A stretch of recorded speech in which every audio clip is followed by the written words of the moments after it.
আইন শৃঙ্খলা পরিস্থিতিতে সন্তোষ প্রকাশ করলেন পুলিশ সুপার মারুফাত হাসান। বীরগঞ্জ দিনাজপুর থেকে মোশাররফ হোসেনের পাঠানো তথ্যচিত্র এমএইচআর নিউজ। সোমবার 10 মার্চ 2025 ইফতার পূর্ব অফিসার ইনচার্জ আব্দুল গফুরের সভাপতিত্বে দিনাজপুরের বীরগঞ্জ থানার আয়োজনে তাদের নিজস্ব ক্যাম্পাসে আইন শৃঙ্খলা বিষয়ক মত বিনিময় সভা, দোয়া ও ইফতার মাহফিল অনুষ্ঠিত হয়েছে। এতে প্রধান অতিথি হিসেবে উপস্থিত ছিলেন দিনাজপুর জেলার সুযোগ্য পুলিশ সুপার মারুফাত হাসান। তার সফর সঙ্গী হিসেবে উপস্থিত ছিলেন অতিরিক্ত police super Anwar Hossain, crime and of, অতিরিক্ত পুলিশ সুপার শেফাত ই রব্বান ডিএসবি, অতিরিক্ত পুলিশ সুপার সদর সার্কেল জিন্নাতাল মামুন।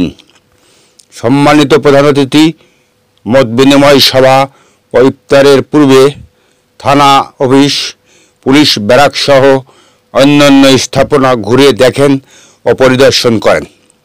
সার্বিক আইন শৃঙ্খলা পরিস্থিতি স্বাভাবিক দেখে ও জানতে পেরে তিনি সন্তোষ প্রকাশ করেন এবং পরিস্থিতি শান্ত রাখতে বিভিন্ন দিক নির্দেশনা দেন। অল্প পরিসরে সুন্দর পরিবেশনায় ডিপার্টমেন্টাল অভ্যন্তরীণ প্রোগ্রামে খানসামা ও কাহারুল থানার অফিসার ইনচার্জ দ্বয় ছাড়াও বীরগঞ্জ কর্মরত এসআই জাহাঙ্গীর বাদশা, রনিসহ সকল পর্যায়ের অফিসার ইনচার্জ উপস্থিত ছিলেন। স্বল্প সংখ্যক রোজাদার মুসল্লি ইফতারে অংশ নেন। উপস্থিত কর্মরত সকল পুলিশ অফিসার ও ফোর্সদের উদ্দেশ্যে প্রধান অতিথি সততা, নিষ্ঠা ও পেশাদারিত্বের সাথে জনগণকে সেবা প্রদান সহ পুলিশি গুরুত্বপূর্ণ ভূমিকা সম্পর্কে দিক নির্দেশনা প্রদান করেছেন।